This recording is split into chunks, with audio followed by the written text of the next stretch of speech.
Bonjour à tous, aujourd'hui nous allons plonger dans une période cruciale de l'histoire de l'Afrique du Sud, celle de la fin de l'apartheid. Pendant près d'un demi-siècle, ce système de ségrégation raciale a marqué profondément la société sud-africaine, engendrant des inégalités flagrantes et des souffrances incommensurables.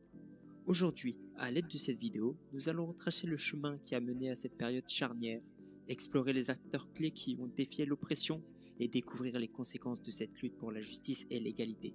Plongeons ensemble dans les méandres de la fin de l'apartheid et découvrons les moments décisifs qui ont forgé l'avenir de l'Afrique du Sud.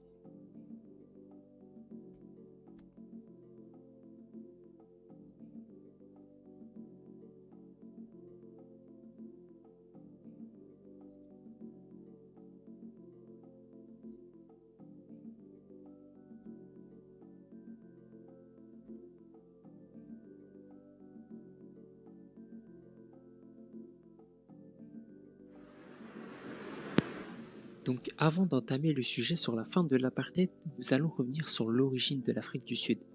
En effet, la ville du Cap n'a été fondée qu'en 1652 par la Compagnie néerlandaise des Indes orientales. En effet, les Hollandais étaient motivés par des intérêts économiques. Notamment, ils avaient besoin de ravitaillement pour leurs navires commerciaux naviguant vers l'Extrême-Orient. Et les seules populations qui y vivaient étaient appelées les Hottentots.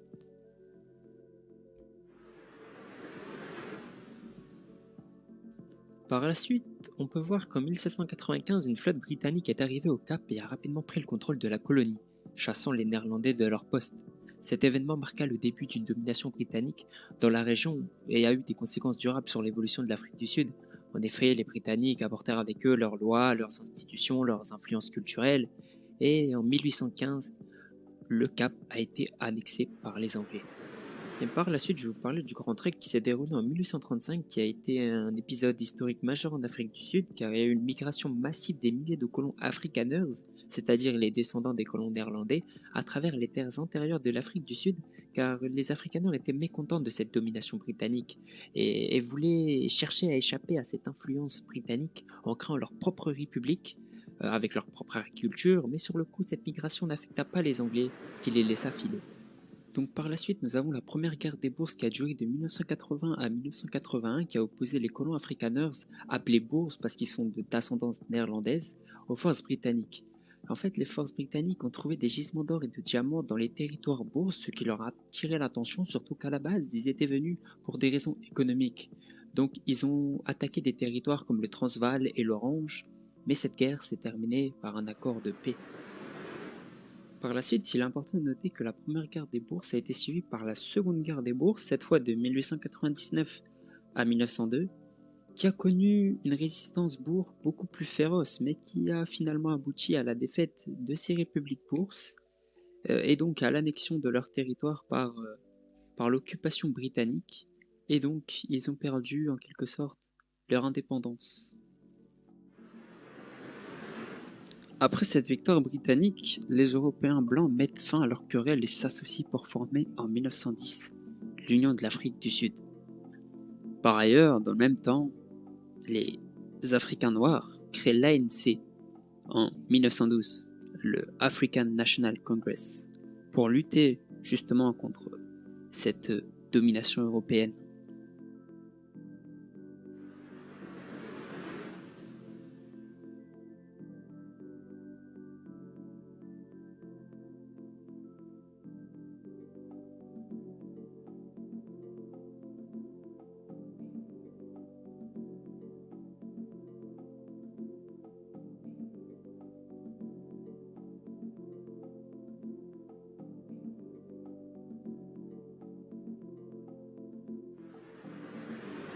Donc minoritaires face aux populations africaines noires, les blancs souhaitent défendre leurs intérêts parce qu'en fait ils se sentent menacés, parce qu'à cette période les patrons préfèrent embaucher des noirs parce que du coup ils doivent moins les payer, alors que du coup les blancs se retrouvent au chômage. Donc les blancs ce qu'ils font c'est qu'ils mettent en place les premières lois discriminatoires comme le Natives Land Act de 1913 qui instaure une politique de ségrégation qui regroupe les populations de couleur dans des réserves et leur interdit par exemple la propriété des terres. Donc dans les années 1920, il y a un développement accéléré grâce à l'exploitation des énormes ressources de l'Afrique du Sud, notamment en minerais. comme l'or et le diamant. Et de nouvelles villes apparaissent comme Johannesburg, qui fait un peu la croissance économique, qui est pourtant basée sur la domination et l'exploitation des populations noires, qui constitue une grande partie d'une classe ouvrière qui est peu payée et sans aucun droit. Et ce n'est donc sans aucun doute que le gouvernement sud-africain de cette époque développe un système de ségrégation fortement marqué non seulement par le racisme et l'idéologie nazie qui imprègne les élites européennes dans les années 1930 à 1940. Donc en fait, il y a une grande montée du racisme à cette époque-là, justement avec du coup ce qui se passe en Europe.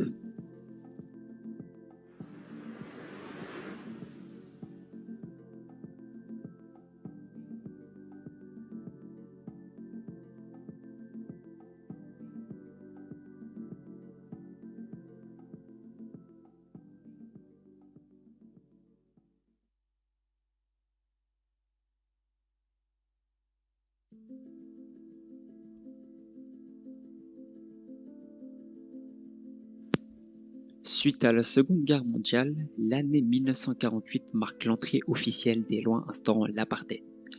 Au départ, l'idée de l'apartheid est de considérer que les blancs et les noirs sont égaux, et qu'en les séparant, on éviterait juste de les mettre en concurrence les uns avec les autres. Il n'y a plus pour les blancs de mission civilisatrice envers les noirs. Chaque peuple doit vivre chez soi selon ses propres coutumes, et ne pas se fondre dans un pays multiethnique et métissé.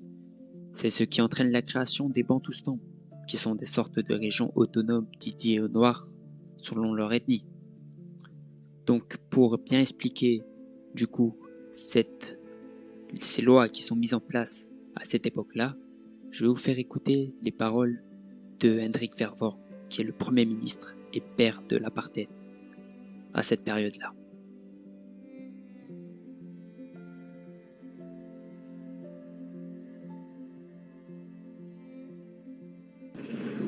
Our policy is one which is called by an Afrikaans word apartheid. And I'm afraid that has been misunderstood so often.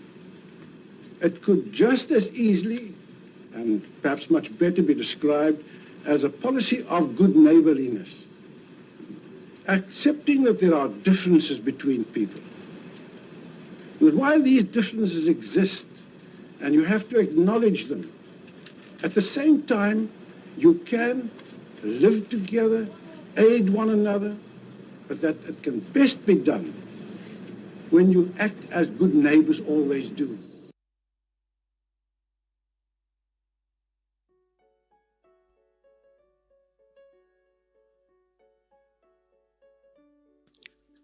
À partir des années 1960, l'idée d'égalité raciale cède le pas aux enjeux économiques.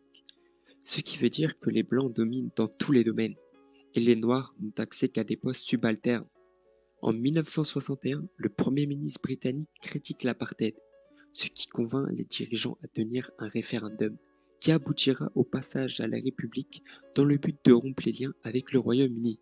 Les premières condamnations internationales tombent et en 1963, Nelson Mandela est emprisonné. Par la suite, le contexte de guerre froide fait que la lutte contre le communisme devient plus importante que la ségrégation raciale, ce qui permet une détente au sein du pays et à l'international.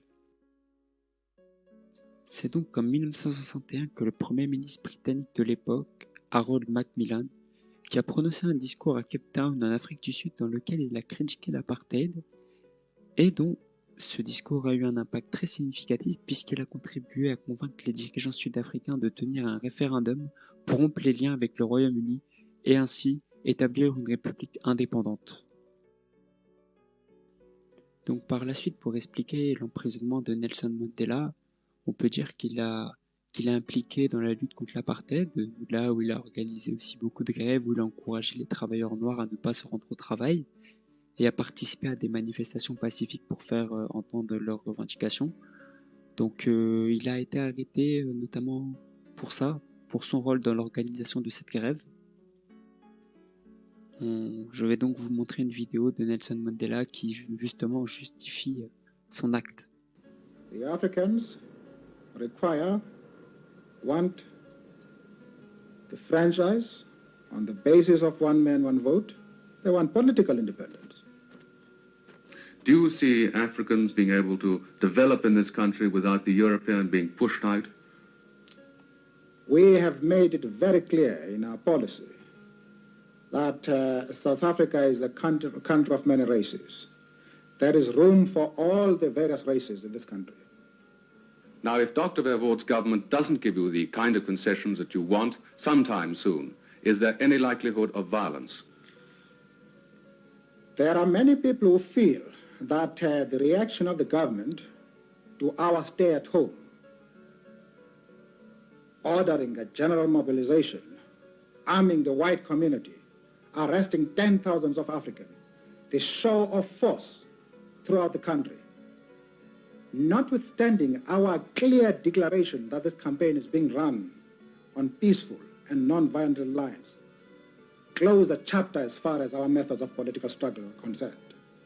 There are many people who feel that it is useless and futile for us to continue talking peace and non-violence against a government whose reply is only savage attacks on an unarmed and defenseless people. And I think the time has come for us to consider, in the light of our experiences in this stay at home, whether the methods which we have applied so far are adequate.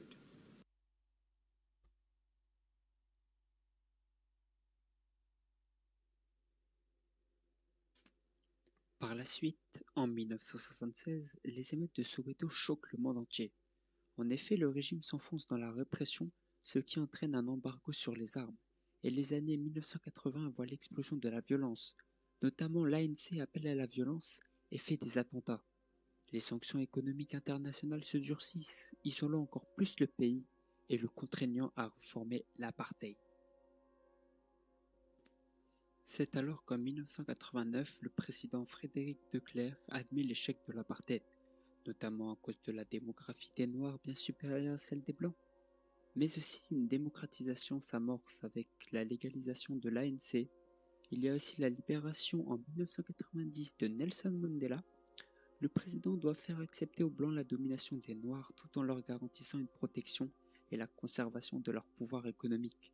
C'est ainsi qu'en 1992, le référendum pour annuler l'apartheid est largement adopté.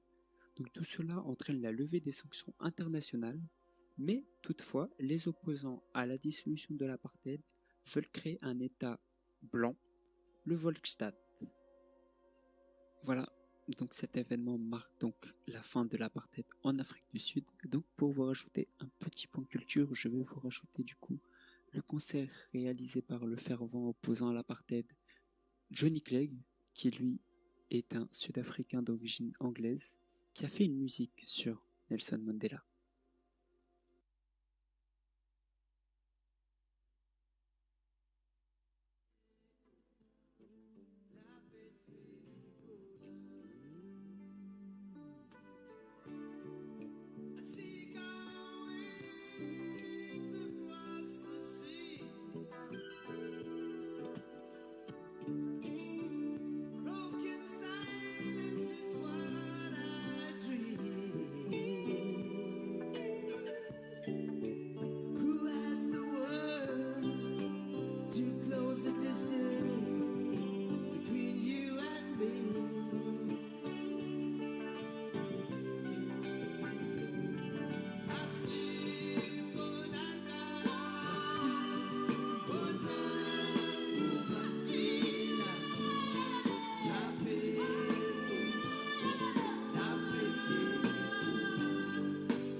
Thank you.